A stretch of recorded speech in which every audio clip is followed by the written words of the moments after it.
that being said, is the Vatican, is that Christian? Yes, the Vatican is a Christian institution. See, why does it have to have so much money and so much gold and wealth? Yeah. So that's a fair question. Because it could end world hunger for about 10 years with the amount of gold it has. So let's address that. Because there's a lot of myths. You know, like you heard about this myth about 3 Abrahamic faiths. But that's not really a myth. The amount of gold it is. they have. It is a myth. Let me address it. And see it. Do you mind if I address it? Firstly, I have been to the Vatican. I have seen it. Secondly, the reason why the church is an institution as opposed to the people, because I'm the church, not an institution, not the building. The Vatican is not the church; it's an institution of the church. But the reason why the Catholic Church, particularly, but also the other ancient churches, has so much money, is that it is singularly the oldest institution in Europe. It is older than anything else. It is our foundational institution. What it means is that it is the only institution that has survived from one century to the next, to the present day. My point is, let me explain my answer. Same job in a shed. Can I explain my same answer? Over that 2,000 years, people have constantly been donating to the church, and it has built up a reservoir of possessions. Lots of people think that the church is cash rich. It's not cash rich, it's land rich, but often it's cash poor. And people say, well, if the church were to give up all its money, it'd end world poverty. It wouldn't. It would maybe help world poverty, but it wouldn't end it. Because Christ said, the poor shall be with you always. Okay? So does that mean, because Christ said it should be with you always, that we should not even bother to try to... No, that's a fair question. I like you. You ask a lot of fair questions. So the answer is, of course not. The leading group, one of the principles of the Christian way of life is what we call the 7 works of mercy. Do you know what the 7 works of mercy are? So the 7 works of mercy are to feed the hungry, to give drink to the thirsty, to house the destitute, to give clothes to those who don't have clothes. Yeah, it is to, I've got 4, right, that addresses the point. There are others, but I genuinely off the top of my head can't remember. So you practice these works of mercy by walking in good deeds as a Christian. Yeah? And in terms of that, if you look at the Christian community in this country, after the state, the biggest provider of charity are the Christians. We're only trumped by the state. Only the state does more than we do. But after the state, we're the biggest community to do good works. Now, I'll put that in perspective for you. The Salvation Army is a Christian mission. You know about the Salvation Army? Yeah. Right, there's less than 250,000 uniformed officers of the Salvation Army. On their own, not including any other Christian group or any other Christian church, they do more charitable good than, for instance, the 4 million Muslims who live in this country. That is how much charity we Christians do. Now, if you add on to the Salvation Army the Church of England, the Roman Catholic Church, the Orthodox Church, the Coptic Church, the Pentecostal Church, we are huge. The Catholic Church alone. Islamic charities as well. Yes, there are. But what I'm saying is, in terms of charitable giving, disproportionately, we Christians are punching above our weight. Well above our weight. I mean, I think you've got it wrong with me, because I'm not saying as compared to other religions or anything. I'm trying to see, because it's supposed to be the word of God. It's supposed to be the message of God. Yeah. So for me to take it seriously, I would want it to be authentic. Like, why would you need massive, big, rich churches when you could do the same thing in a shed? So if that's going to help, it's a fair question. You know? It is a fair question. So allow me to address it.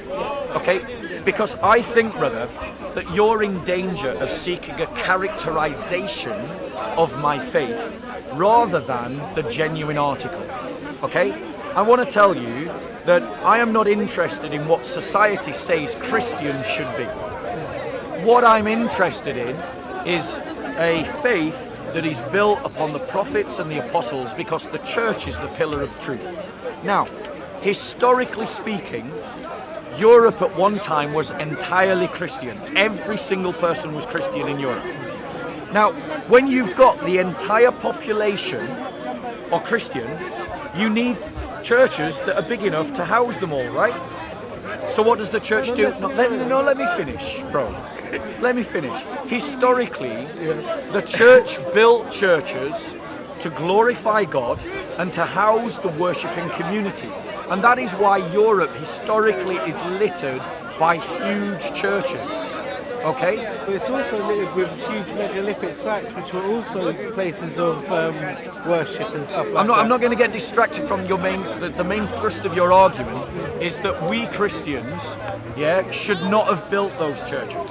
What I'm saying to you is if an entire city is Christian and they want to gather together in worship, why should they not have the right to build a church to worship in? And if they've got exactly. So that means that your initial argument, which is you could have just done it in a shed, No. What I was saying is the money that you have that has been donated over the years, has been built up, and like you said yourself, you wouldn't need such extravagant, lavish things when there's poverty at hand.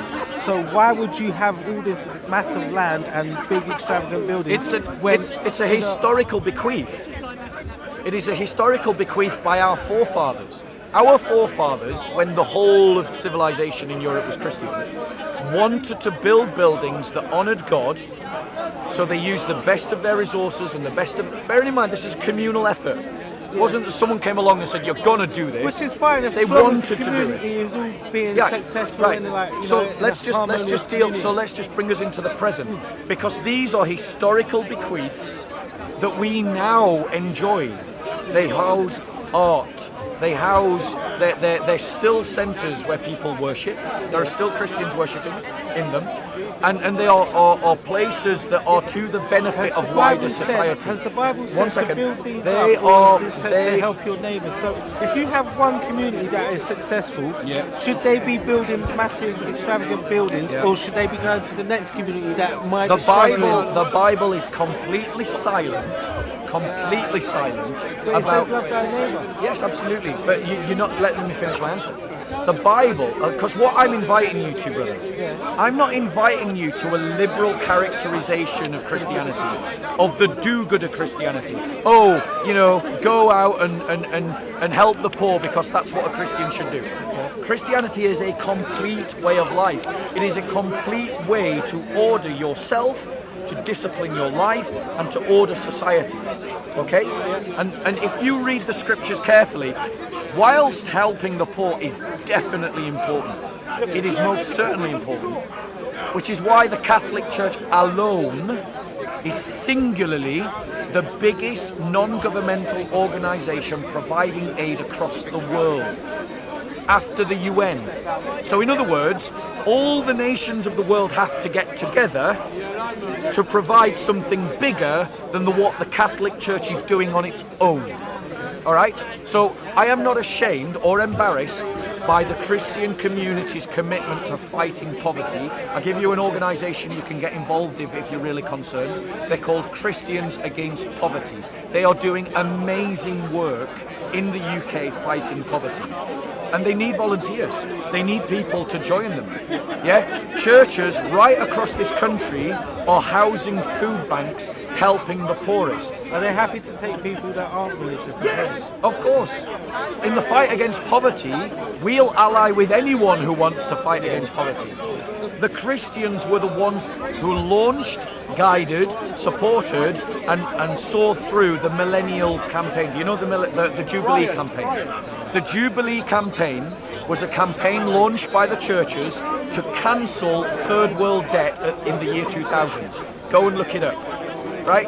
I, as a Christian, have absolutely nothing to be embarrassed about in terms of our fight against poverty. So why can my community not also have beautiful places of worship, bearing in mind that the Christian way of life is meant to be to the glory of God, which means that everything we do is to the glory of God. So if I work I work to the glory of God. If I help the poor, I help the poor to the glory of God. If I evangelize to the glory of God. If I love my wife, I love my wife to the glory of God. If I am building a building, I build a building to the glory of God. Do you see what I'm saying? So what I'm inviting you to is not the characterization of Christianity that you've received through the media. I'm inviting you to some radical way of life that is built upon love as the highest value, as the highest way of thinking, that is in communion with God, in communion with your brothers and sisters, that has a history rooted in the church, and that seeks to establish God's kingdom on earth by fighting against poverty, by fighting against injustice like slavery, by seeking to bring man to his better self. Now, tell me, brother, honestly, have you heard anything of what I have said that you feel is wrong? A few bits. Go on, such as the whole Christian community ain't harmonious with each other, let alone with everyone else. Right, so is that something I said? No, but you said that it is to build a harmonious Yeah. You know?